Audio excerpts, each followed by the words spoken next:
Thank you for allowing me to be your last speaker this evening. My name is Aarti, and I'm an organizer with Families for Freedom, a Brooklyn-based defense network for immigrants facing deportation.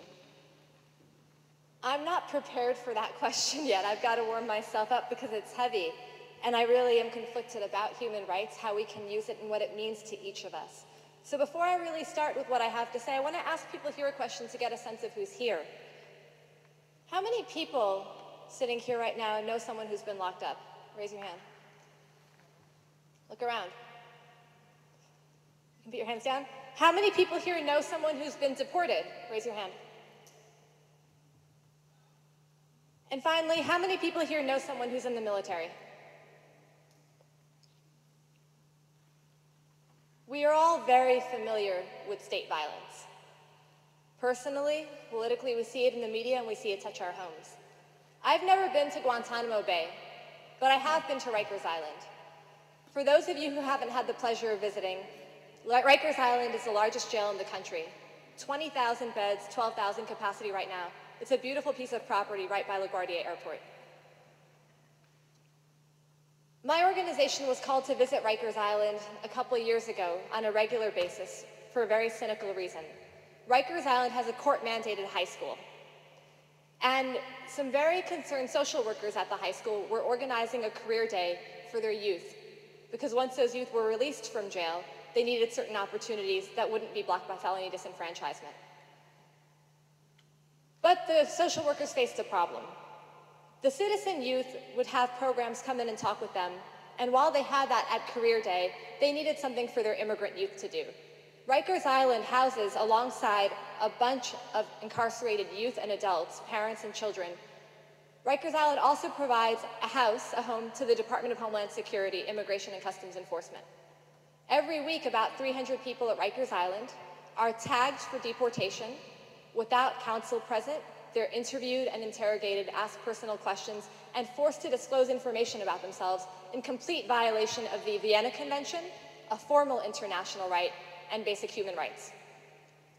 So we were brought into Rikers Island to basically keep the immigrants busy, to do a Know Your Rights presentation about deportation, to explain to them what would happen when they were done in that first stop through the criminal system from the point of arrest to the point of expulsion. But these presentations at Rikers Island weren't my first trip to the island. I first visited Rikers Island back in 1996 when my father and uncle were arrested and held there.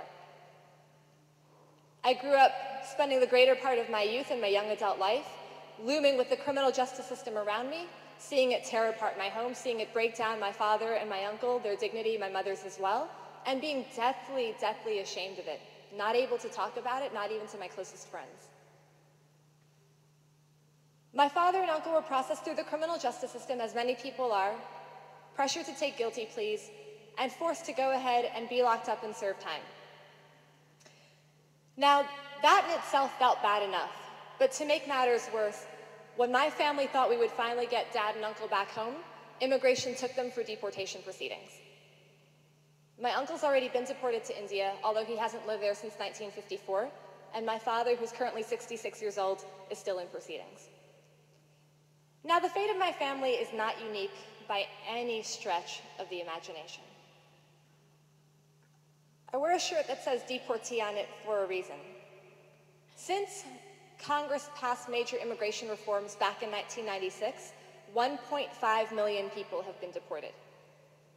Hundreds of thousands of them have American children that are left here without any consideration for their well-being.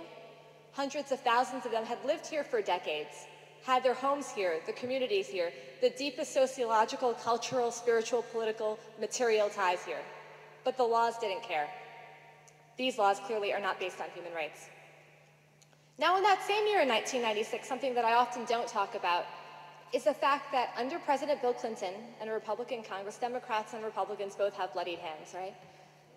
In 1996, not only were the immigration laws transformed and a system of mandatory detention and deportation put in place, an immigrant mandatory minimum, we also had welfare reform, pushing poor families, black families, brown families, working class families off public benefits, even though it was our right.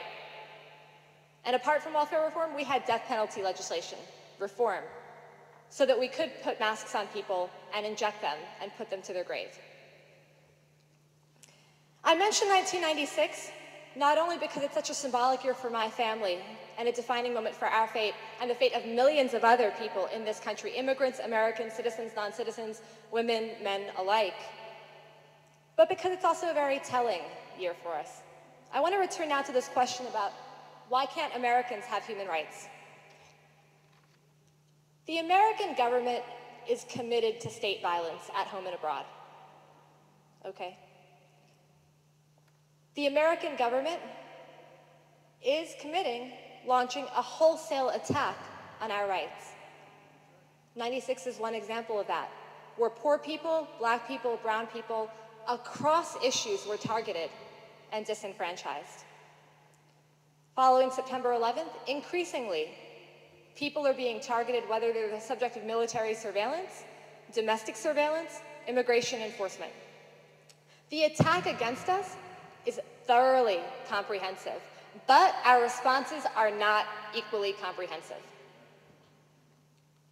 I work in a lot of different communities. I spend a lot of my time on street corners, actually. This is weird. I'm not used to this type of amplified sound. I hold a bullhorn. And, okay. And one thing that's really clear to me is that across the board, our communities are so stuck in a pattern of policing ourselves and each other that it is so hard for us to step outside of that box and look at the policing that is targeting and destroying our communities. Now, we have to step out of that. We have to be able to step out of this pattern where we look to ourselves for the problem. I believe in personal responsibility, by the way. But also look to the government and hold them accountable to the very rule of law that they are committed to breaking. The US government breaks human rights laws, domestic laws, international laws across the board, and we cannot allow them to continue to do that. I have over here a postcard that I'm really hoping you can zoom in on. Does that help? Okay. You can't see it that well, but comrades of mine over here, Sebastian, Rafaela, and I are collecting signatures. We have a bill in Congress right now called the Child Citizen Protection Act. It's an effort to change the deportation laws so that American children, citizen children like myself, like other youth in the organization, are considered before a mom or dad are expelled. On this postcard are the pictures of different youth in our organization who have had a mom or dad taken away, subject to mandatory deportation and detention. I would ask the one thing, whenever I come into a room, I try to figure out what can they do for me, not out of opportunism, but love. And so I ask you definitely before leaving to sign one of these postcards because we're hand delivering them. By the way, the Child Citizen Protection Act that I'm talking about is one domestic way of actually realizing the principles of the International Convention on the Rights of the Child that are thoroughly neglected in this country. Now, I want to end with this. I think it's really important that we have a lot of energy for a long haul. We're in a life struggle. It's not 2 years, not 6 months, not 5 years. This is a life struggle, and it's a labor of love. Thank God we're in a church and we can feel that with us and the Spirit with us. Now, I want to ask you all to very, very vocally join me in a few chants, okay? This is going to be a little bit simpler than the Blackout Arts Collective, the verses that I couldn't remember, but that was beautiful. I'm going to chant XYZ rights, and you're going to say our human rights. Immigrant rights! Immigrant rights! Immigrant rights! Prisoners' rights! Prisoners' rights! Women's rights! Women's rights! Mothers' rights! Mothers' rights! Fathers' rights! Fathers' rights! Children's rights! Children's rights! Children's